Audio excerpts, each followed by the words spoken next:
Greetings, my name is Steve Marshall, and this demo will be showcasing my major and most visible contributions to AMPLIFY Central by Axway.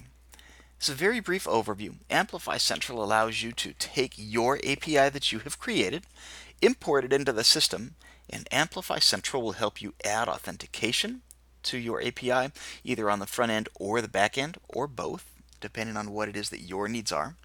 You can create different keys to distribute to consumers so that only the people that you want using your API can do so. You have the ability to expose that API publicly and then monitor the results of all of those API calls and all of their results. I've been very fortunate. I've had the chance to participate in all of those different steps along the way. So let's go ahead and get started. I've jumped into the API Proxies section here, and I will register my API. I'm just going to use their sample API because that's the easiest way to get started. For the purpose of the demo, that should be perfectly fine. And I'm going to test and configure that proxy. One of the roles that I was responsible for was adding JWT authentication using JSON Web Tokens. So I'm going to select that as my authentication policy and save it very simply. And then now that this proxy requires JWT, I'm going to deploy it to my test runtime just so I can play with it. The JSON Web Token has, of course, a front end and a back end component to it. I was actually responsible for overseeing all of the implementation on this front end. Also got to test the back end for the gentleman who created that portion of the code and completed most of the user interface work myself. Since I have an authentication piece, I'm going to create an application. An application is just very simply where I store all of my security keys. So I'll just simply call it my demo app, and we'll add some authentication to this. So I need a JSON Web Key profile. This is going to be a profile that I use for generating all of these specific tokens. Simply my demo profile. The public key I can copy and paste into here, or I can actually browse for it in a file and retrieve it that way. So I'm going to open that. And then I have different validity states here as well. We're going to leave that blank for now so that it never expires. I was actually responsible for generating the form here as well as the validity.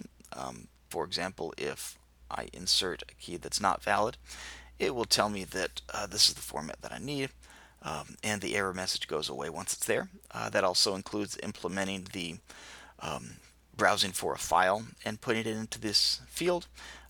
All of the different fields that you see here, all included in that, and this was generated just very simply in React. And I can see here that I have a profile. It never expires. There's a tooltip over the edge of it. I do have the ability to edit that if I should want to. Let's say that I do want to add a validity from, say, the 22nd until the 22nd and make it 1 month. So it will be valid now, but it will be green, but it'll show you the dates.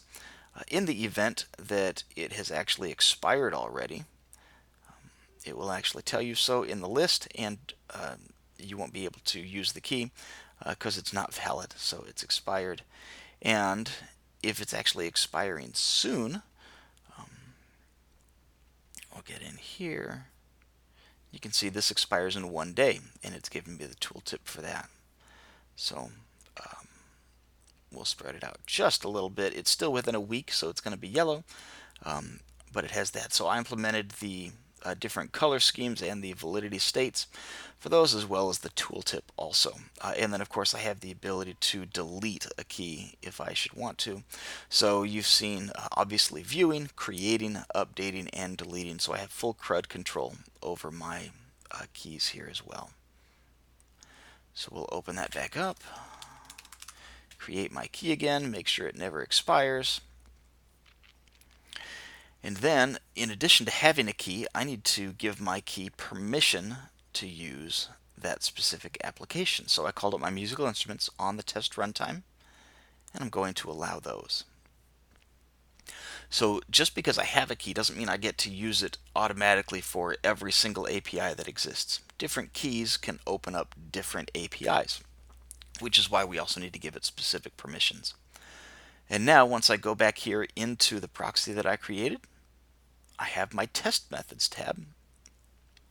And the system is automatically detected that I only have one key, so it's already filled it in as a default for me and gotten everything done. It knows it's on the test runtime, so that's been set as well. It's showing me the form that my token needs to take and giving me some key values that I'll need for that. So I will actually copy that.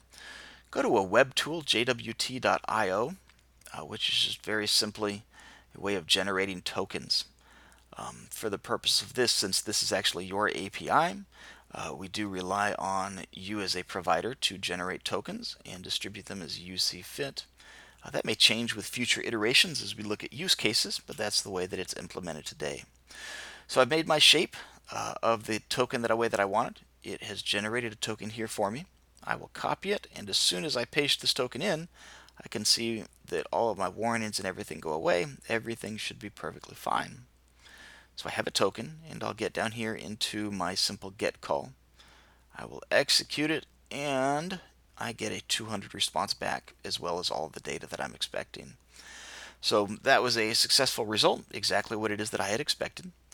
If I put in an invalid key here, let's say that I just chop some of that out, and get rid of some of the key, make it invalid, and try to execute it again, it's going to immediately give me a 403 because my key is wrong. And I can actually see open in my inspector, if I make a call, the key that I've included in here comes up as the authorization bearer token and goes through correctly.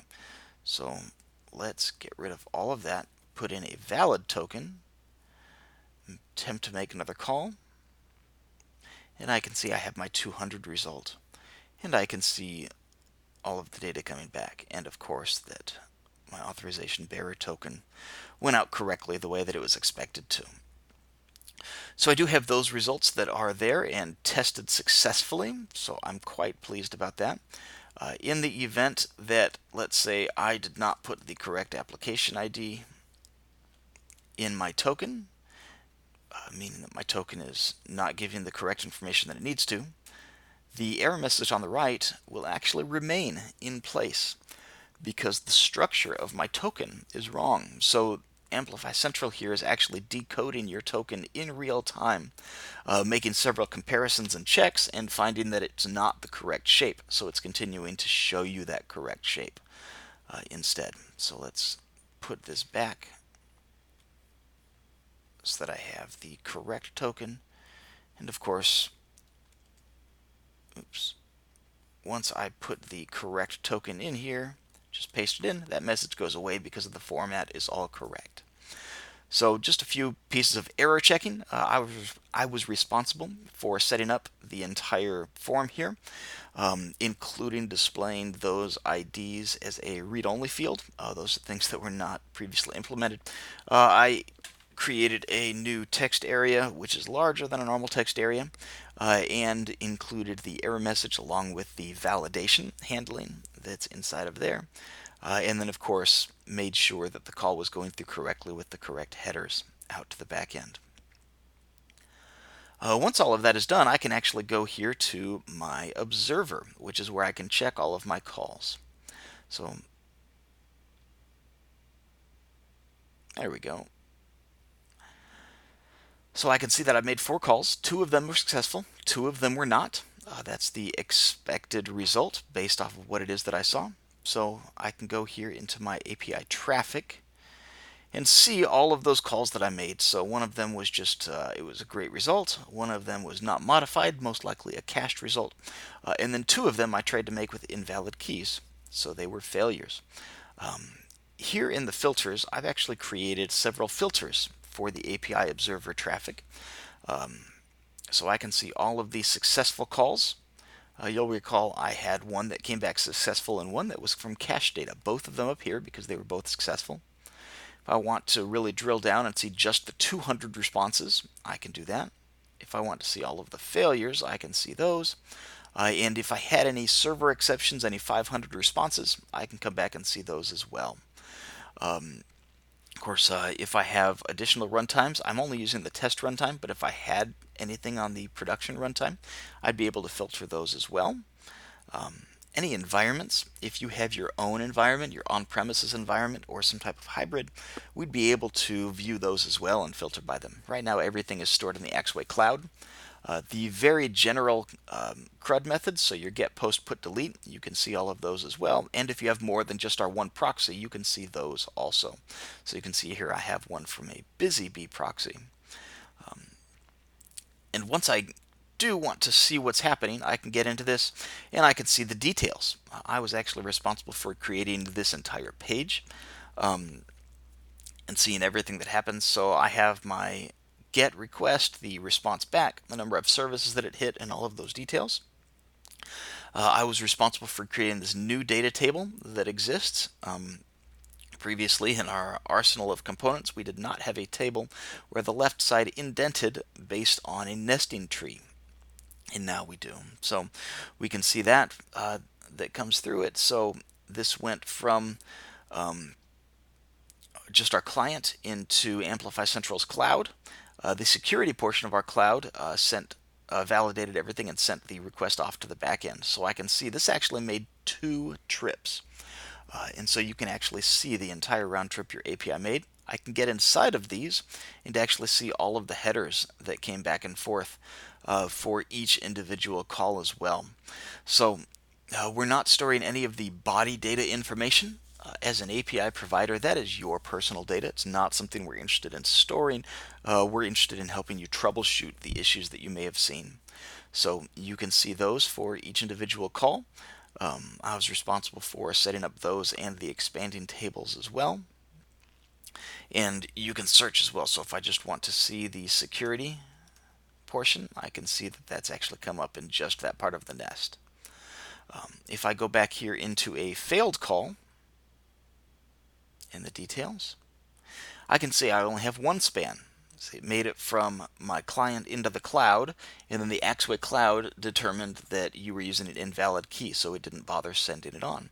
So I can see the back and forth that come from there. You'll also see the color scheme is changed into that yellow, showing that this was not a successful call. And then finally, what I want to do with that proxy, now that I've created it, I've tested it, made sure those authentication pieces are working correctly, and I can monitor what I need to, I can expose this and add this to our catalog for consumers to use. The default options will be perfectly fine. So we'll add that, and we'll go to the catalog. And here you have the actual API catalog list. The list has gone through several different revisions over time.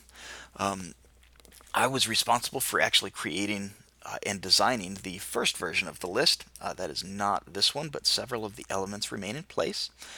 So things like the two-tone light gray on top, dark gray on bottom were things that I had implemented, as well as the tooltips over the lower areas here.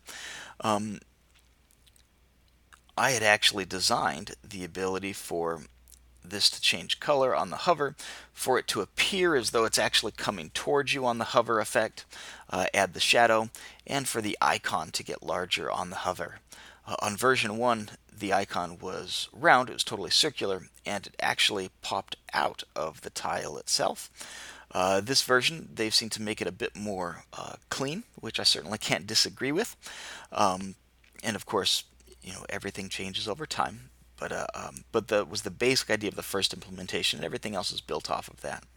This page, as well as everything actually listed inside of the proxy itself, were created inside of TypeScript, not inside of just plain React. Let me get back into the catalog here. So this is all written in TypeScript, tested with Kent Dodd's testing library. Other portions of it, such as the applications and the observer, built in React, tested with Enzyme and Mocha as our unit testing frameworks. So those are some of the pieces that you can see from our catalog here on AMPLIFY Central. I certainly hope it's been helpful to you to see these different things in action. If you have any questions, please let me know. I'm very happy to answer them. You can leave me a message or a comment here, whatever is most convenient. I'd certainly appreciate a like on the video, but mostly I want to make sure that it's clearly understood. Thank you so much for watching. I really appreciate it. I hope you have a great rest of your day.